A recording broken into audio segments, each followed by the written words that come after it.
দর্শক আমন্ত্রণ ২১শে সংবাদে, সাথে আছি আমি রক্তিম ত্রিপুরা। দর্শক ২১শে টেলিভিশনের সংবাদ একই সাথে সরাসরি দেখতে পাবেন আমাদের ফেসবুক পেজ www.facebook.com/2124 অনলাইনে। এছাড়া সাবস্ক্রাইব করতে পারেন www.youtube.com/@21ETV চ্যানেলে। জাতীয় ঐকমত্য কমিশনের প্রথম বৈঠক শেষে কথা বলেছেন অংশ নেয়া বিভিন্ন রাজনৈতিক দলের প্রতিনিধিরা।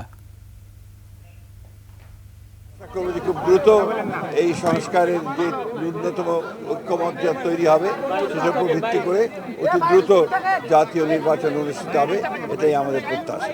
আমাদের কথা হচ্ছে যে আমরা বলেছি যে জাতীয় সংসদের নির্বাচন সবার আগে হতে হবে, তারপরে আপনার স্থানীয় আজকের আলোচনা আওয়ামী লীগকে গ্রাউন্ড লিডার দিতে অনেকেই মেনে নিবে না। তো এই সন্ত্রাস যাতে কোনোভাবেও না হয় এবং স্থিতিশীল জানি থাকে এবং কোনো ধরনের কোনো সংস্কারই জানি জাতীয় নির্বাচনকে বিলম্বিত না করে। আওয়ামী লীগকে আমরা নিষিদ্ধ ঘোষণা দেখতে চাই। একটা টেররিস্ট অর্গানাইজেশন হবার জন্য যা যা ক্যারেক্টারিস্টিক দরকার প্রত্যেকটা আওয়ামী লীগ করেছে, গত 16 বছর ধরে করেছে। এই অন্তর্বর্তীকালীন সরকার তারা আমাদের এই কথাগুলোকে গুরুত্ব দিবেন এবং যে ঐকমত্য প্রতিষ্ঠার জন্য যে কমিশন হয়েছে এই কমিশন ভালোভাবে কাজ করবে।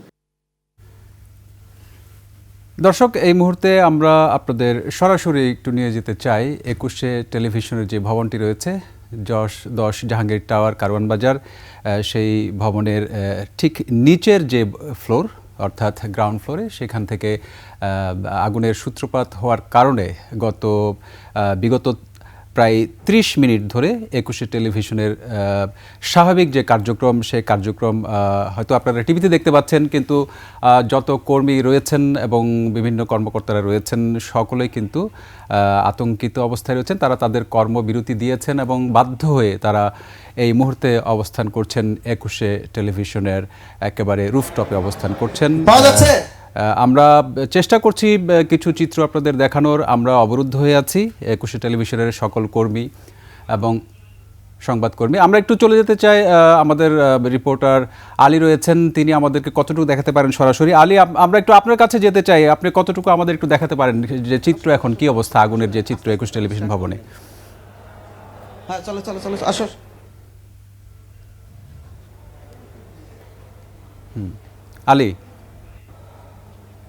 আলী, আমরা কিছু চিত্র দেখতে পাচ্ছি, কিন্তু হ্যাঁ, আপনার বক্তব্য একটু শুনি। হ্যাঁ, ২১শে টেলিভিশনের নিচতলায় একটি রেস্টুরেন্ট রয়েছে, সেই রেস্টুরেন্ট অংশে মূলত আগুন লেগেছে। ফায়ার সার্ভিস করেছে এবং তারপরের যে পরিস্থিতি একটু দেখাতে চাই।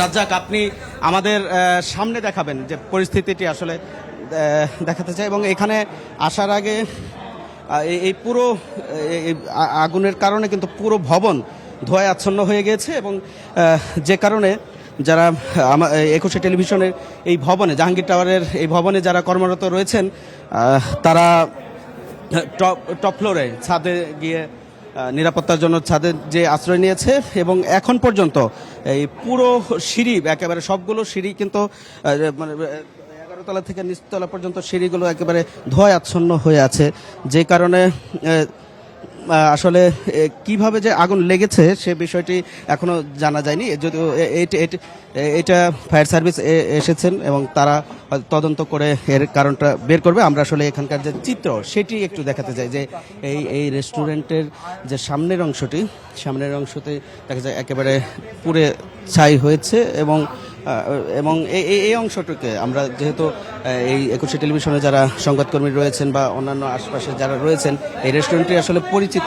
এই অংশটুকে মূলত এই তাদের যে রেস্টুরেন্টের যে খাবার সেগুলো থাকে, সেখানে আমরা আসলে আগুনের চিত্র দেখতে পাচ্ছি এবং যারা এখানে রেস্টুরেন্টে যারা ভিতরে কর্মী রয়েছেন তারা আমাদেরকে আগুন লাগছে বাজে 7টা কত 29 না কত জন 7:29 বাইরে নিপসে কখন নিপসে 1 ঘন্টা লাগছে। 1 ঘন্টা লাগছে। আগুন লাগছিল কোথায়? আগুন লাগছিল ওই ভিতরে, এই যে ইয়ে আছে না, কফি মেশিন থেকে। কফি মেশিনে? জি। একটু আমরা অলরেডি অথরিটি চলে আসছে, ঠিক আছে, তারা দেখতেছে। হ্যাঁ, একজন একজন কর্মী, তিনি এই রেস্টুরেন্টে যিনি কর্মী, তিনি বলছিলেন যে একটি কফি মেশিনে এখানে যে কফি মেশিন রয়েছে সেই কফি মেশিন থেকে আগুনের উৎপাত তিনি সেটি দাবি করছেন। যদিও আসলে ফায়ার সার্ভিসের পক্ষ থেকে আমরা কোনো বক্তব্য পাইনি। আমরা দেখতে পাচ্ছি যে এখানে অন্যান্য সংবাদ মাধ্যমের সংবাদকর্মীরাও এসেছেন এবং এখানে একুশে টেলিভিশনের একজন প্রডিউসার রয়েছেন রনি। আমরা একটু কথা বলবো। আপনি কি শুরু থেকে এখানে ছিলেন? হ্যাঁ, আমি প্রথমে আমি যখন নিচে নামি, আজকে একটা ভয়েস ওভার নেওয়ার কথা ছিল, আমি ভয়েস ওভার নেওয়ার পরে আমি নিচে নামলাম। তো নিচে নামার পরে আমার সিকিউরিটি আমাকে বলতেছে যে হইল গিয়া ভাইয়া দেখেন তো এখানে কি জ্বলতেছে। এরপরে দেখলাম আগুনটা অল্প একটু আগুন, কিন্তু এরপরে আগুনটা দেখতে দেখতে সাথে সাথে আগুনটা লেগে গেল এবং আগুনটা লাগার পরে আমরা কিছু দেখতেছিলাম না, একদম ধোঁয়াতে পুরোপুরি ভরে গেছে। ওই সময় আমরা উপস্থিত ছিলাম, তখন আমাদের ড্রাইভার যারা ছিলেন, ড্রাইভাররা আগুন নিবানোর নিয়ন্ত্রণ করে, কিন্তু ওই সময় নিয়ন্ত্রণ করা যাচ্ছিল না। চোখের মিনিটে আগুনটা বেড়ে গেল, এমন একটি সিচুয়েশন তখন তৈরি হয়েছিল। হ্যাঁ, ওই সময় এই যে ও ছিল আমাদের সাথে, ও ছিল, ওই প্রথমে বলে ভাইয়া আগুন লাগছে। আমি দেখছি ভিতরে, আমি দাঁড়াইছিলাম বাইরে দেখা এখান থেকে একজন কইলো যে ভিতরে কি হয়েছে, আগুন জ্বলে। আমি বাইরে প্রথমে ডাক দিছি, গিয়া ওই সাইডে গিয়া দেখি ভাই ওইখানে দাঁড়ায় রয়েছে। বাইরে কইছি যে ভাই ভিতরে আগুন লাগছে। ভাই এই সাইডে আইসে কয় কি যে এই গেটগুলা সব ভাঙ। ভিতরে গেট ভাঙছি, ভাঙা ভিতরে ঢুকছি। ভিতরে ঢুকা যে গ্যাস সিলিন্ডার ভিতরে ঢুকে আগুন নিভাইতে পারি না, মানে চোখের পলকে আগুন হয়ে যায়। ধন্যবাদ। একজন প্রত্যক্ষদর্শী এটি বলছিলেন, বর্ণনা দিচ্ছিলেন ঘর আগুনের ভয়াবহতার বিষয়ে। আমরা আমাদের ক্যামেরা পার্সন রাজ্জাককে এখানকার চিত্র আরেকটু দেখাতে বলবো। রাজ্জাক, আপনি আমাদেরকে ঠিক দেখান রেস্টুরেন্টের যারা কর্মরত রয়েছে তারা এই মুহূর্তে আসলে ভেতরে প্রবেশ করতে তাদের পক্ষ থেকে মানা করছেন। বলছেন যে তারা যেটি দাবি করছেন যে কর্তৃপক্ষ এসে এই বিষয়ে বিস্তারিত জানাবেন, তাদের পক্ষ থেকে ভেতরে প্রবেশ করতে মানা করা হচ্ছে। কিন্তু আমরা বাইরে থেকে চিত্র দেখাচ্ছি ক্যামেরা পার্সন রাজ্জাকের মাধ্যমে। রাজ্জাক, আপনি একটু ভেতরে চিত্রটা আমরা একটু দেখতে চাই। রাজ্জাক, আপনি এই অংশ থেকে ভেতরের চিত্রটি আমাদের দেখান। রক্তিম, শুরুতেই যেটি বলছিলাম যে এই আগুন লাগার পরপরই যেহেতু পুরো ভবন ধোঁয়ায় আচ্ছন্ন হয়ে গেছিল এবং যারা একুশে টেলিভিশনে যারা কর্মরত ছিলেন তারা ছাদে আশ্রয় নিয়েছেন এবং পুরো সিঁড়ি যেহেতু ধোঁয়াচ্ছন্ন, তারা কিন্তু এখন পর্যন্ত কেউ নিচে নেমে আসতে পারেনি। তবে আগুন সেটি কিন্তু প্রায় এক ঘন্টা পর নিয়ন্ত্রণে এসেছে রক্তিম। এবং এই আগুনের পরই আমরা দেখছি যে উৎসুক মানুষের ভিড়। রাজাকে আমরা একটু আপনাকে নিয়ে বাইরে যেতে চাই, সেখানকার পরিস্থিতি দেখতে চাই, বাইরের দিকটা আসলে কি হয়েছে এই রেস্টুরেন্টের তা দেখাচ্ছে। যে এখানে ফায়ার সার্ভিসের কর্মী রয়েছে, চেষ্টা করব একটু তার সাথে কথা বলতে, আসলে আগুন লাগার কোনো কারণ বা কোনো মোটিভ সম্পর্কে তিনি জানতে পেরেছেন কিনা। এখানে অন্যান্য সংবাদ কর্মীদের সাথে আমরা চেষ্টা করছি ফায়ার সার্ভিসের যিনি এসেছেন তার সাথে কথা বলতে।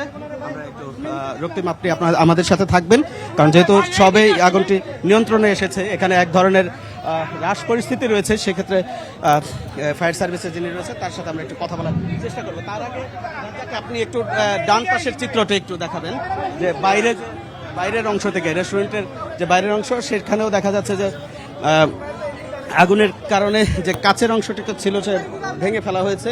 ফায়ার সার্ভিসের পক্ষ থেকে কথা বলবো আমরা, যিনি ফায়ার সার্ভিস এসেছে তার কাছে বিস্তারিত জানবো।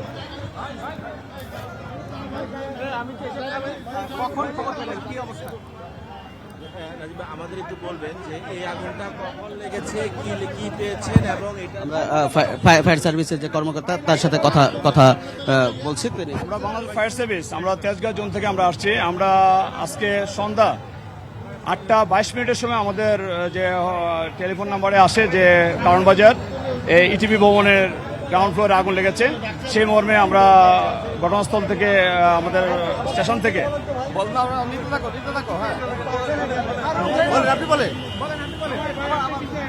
আমি আবার করতেছি। আমরা তেজগাঁও ফায়ার স্টেশনে আমরা যখন এই আগুনের মেসেজ পাই তখন বাজে হলো সন্ধ্যা 8:22।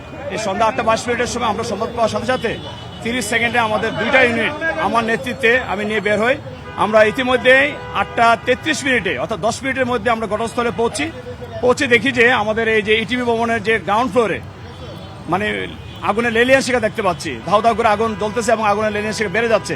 তাৎক্ষণিক আমাদের যে প্রথম কল থেকে আমরা 2টা লাইন বের করে আমরা একটা আউটসাইড দিয়ে আর একটা ইনসাইড দিয়ে 2টা লাইন দিয়ে এক টাইম আমরা ফায়ার ফাইটিং করা শুরু করে ওই দিন 8:45 মিনিটের মধ্যে আমরা আগুনটাকে নিয়ন্ত্রণ নিয়ে আসি এবং 8:50 মিনিটের ভিতরে আমরা আগুনটাকে নির্বাপন করে ফেলি। তো এখানে আমরা যতটুকু আমরা দেখলাম প্রাথমিকভাবে দেখা যাচ্ছে যে আনুমানিকভাবে তাদের যে ক্যাশ কাউন্টারের যে পিসি আছে, তাদের যে মেকানিক্যাল যে পিসি আছে ওই পিসি থেকেই মূলত আগুনটা সূত্রপাত হয়েছে। এবং এখানে যিনি ম্যানেজার আছেন, ম্যানেজারের সাথে আমি কথা বলেছি এবং ওনারা আসলে মূলত আজকে তাদের অফ ডে ছিল। অফ ডে হলো ওনারা এসির মেনটেন্যান্স করতেছিলেন, এসি মেনটেন্যান্স করে মাত্র ওনারা বাইরে গিয়েছেন আর ততক্ষণে আগুনটা লেগে যায়। তো ওনারা প্রাথমিকভাবে চেষ্টা করেছেন বিভিন্ন ধরনের ফায়ার এক্সটিংগুইশার দিয়ে আগুনটাকে নির্বাপন করার, বাট ওনারা পারে নাই। আগুনটা তখন বেড়ে যায়, আমাদের কাছে ততক্ষণে ফোন চলে যায়, আমরা চলে আসি, এসে আমরা আগুনটাকে সম্পূর্ণভাবে নির্বাপন করি। আগুনের সূত্রপাত আপনি বলছেন যে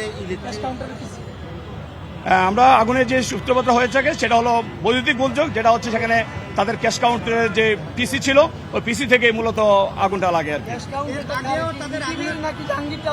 এটা হচ্ছে তাদের যে পেয়ালা ক্যাফে যে কফি হাউস বা কফি শপ, ওই কফি শপে এটা আগুনটা লাগে। আসলে মূলত ইটিভি বা ওই জাহাঙ্গীর টাওয়ারের কিছু না। আপনারা কি অগ্নি নির্বাপনের জন্য যথেষ্ট ব্যবস্থা তাদের পেয়েছেন? এর আগেও কিন্তু আগুনের ঘটনা ঘটেছে। এখানে যে এর আগে যে আগুনটা ঘটেছিল মূলত তখন হলো আমরা তাদেরকে আমরা সতর্ক করেছিলাম এবং তাদের যথেষ্ট পরিমাণ আপনারা দেখেছেন যে অনেক তাদের ফায়ার এক্সটিংগুইশার আছে এবং তাদের নিজস্ব যে হোস ড্রিল দিয়েও তারা আগুন নির্বাপন চেষ্টা করেছে, বাট তারা যথেষ্ট পরিমাণ স্কিল না। আসলে আমরা যারা ফায়ার ফাইটিং যেভাবে কাজ করতে পারি তারা চেষ্টা করেছে আগুনটাকে কন্ট্রোলে রাখার জন্য। তা আসলে তাদেরও কৃতিত্ব দিতে হবে, কারণ তারা যদি এই চেষ্টাটা না করতো আগুনটা হয়তো আমরা আরো উপরের ফ্লোরে চলে যেতে পারতো। যে আমি হচ্ছে Mohammad Nazimuddin Sarkar, senior station officer, Tejgaon fire service civil defence station. ধন্যবাদ। ধন্যবাদ রাজ্জাক। আমরা যেটা বলছিলাম যে একটু দেখাতে চাই, আপনি এদিকটায় আসবেন, দেখাতে চাই যে এই বাইরের অংশ, আমরা ভেতরের অংশটুকু তখন দেখিয়েছিলাম যে সেখানকার পরিস্থিতি, সেই বাইরের অংশ থেকেও আমরা দেখছি যে একেবারে রক্তিম যেহেতু এখন পর্যন্ত যে আগুন লাগার যেহেতু আগুন নিয়ন্ত্রণে এসেছে, আপাতত স্বস্তির খবর, পরবর্তীতে হয়তো এর বিস্তারিত জানাতে পারবো।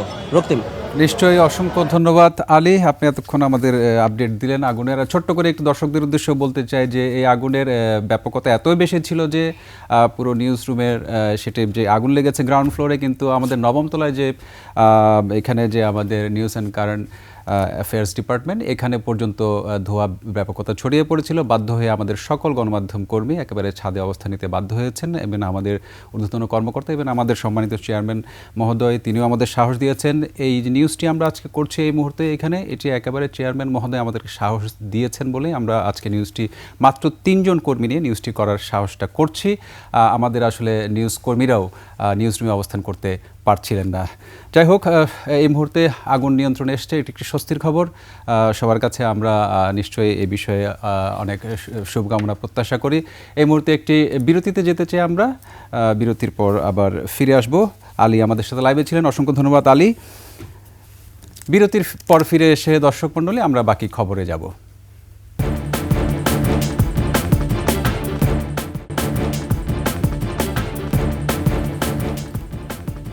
আমন্ত্রণ আবারও 21 সংবাদে। বাংলাদেশের অনুরোধে পুরো বিদ্যুৎ সরবরাহে রাজি হয়েছে ভারতের আদানি পাওয়ার। কয়েকদিনের মধ্যে বাংলাদেশকে পুরো 1600 মেগাওয়াট বিদ্যুৎ সরবরাহ শুরু করবে। তবে বাংলাদেশের পক্ষ থেকে বিদ্যুতের দামে যে ছাড় ও কর সুবিধা চাওয়া হয়েছিল তা দিতে রাজি হয়নি আদানি। আফসানা নীলার ডেস্ক রিপোর্ট। 600 মেগাওয়াট বিদ্যুৎ সরবরাহে রাজি হল ভারতের বিদ্যুৎ কোম্পানি আদানি পাওয়ার। বার্তা সংস্থা রয়টার্স জানিয়েছে, গ্রীষ্ম মৌসুমের আগে বাংলাদেশ পাওয়ার ডেভেলপমেন্ট বোর্ড BPDBর অনুরোধে পুরো বিদ্যুৎ সরবরাহে রাজি হয় আদানি পাওয়ার। ঝাড়খণ্ডে আদানি বিদ্যুৎ কেন্দ্র থেকে কেবল বাংলাদেশেই বিদ্যুৎ সরবরাহ করা হয়। গত মঙ্গলবার আদানি পাওয়ারের সঙ্গে ভার্চুয়ালি বৈঠকের পর এ সিদ্ধান্ত দেয় আদানি। তবে বিদ্যুৎ সরবরাহে সম্মত হলেও আদানি পাওয়ার মূল্য ও কর ছাড় সহ বাংলাদেশের অন্যান্য অনুরোধ মানতে রাজি হয়নি। এমনকি $10 লাখ ছাড় নয় বলে জানানো হয়েছে বিদ্যুৎ কোম্পানির পক্ষ থেকে। এ বিষয়ে বিপিডিবির চেয়ারপারসন রেজাউল করিম রয়টার্সকে জানিয়েছেন, আদানির সঙ্গে বড় কোনো সমস্যা না থাকায় তারা পুরো বিদ্যুৎ সরবরাহ করতে যাচ্ছে। আর আদানি পাওয়ারের মুখপাত্র জানিয়েছে, ক্রেতার চাহিদা সাপেক্ষে বিদ্যুৎ সরবরাহ করা হয়, সামনেও হবে। বিদ্যুতের দাম পরিশোধে দেরির কারণে গত বছর 31 আগস্ট গৌতম আদানির কোম্পানি বাংলাদেশে বিদ্যুৎ সরবরাহ কমিয়ে অর্ধেকে নামিয়ে আনে। বাংলাদেশের কাছে এখন পর্যন্ত আদানির পাওনা প্রায় $90 কোটি। আফসানা নীলা, ডেস্ক রিপোর্ট, 21 টেলিভিশন। দর্শক, আমরা শেষ করছি আজকের সংবাদ। সর্বশেষ সংবাদ জানতে ডায়াল করুন 2021 নম্বরে, আর ভিজিট করুন 21-tv.com ওয়েবসাইটে। ফেসবুকে ভিজিট করতে পারেন www.facebook.com/2124 অনলাইনে। এছাড়া সাবস্ক্রাইব করতে পারেন www.youtube.com/@21etv চ্যানেলে। এতক্ষণ সঙ্গে থাকার জন্য ধন্যবাদ। পরবর্তী সংবাদ রাত 11টায় দেখার আমন্ত্রণ রইল। 21-এর সাথেই থাকুন।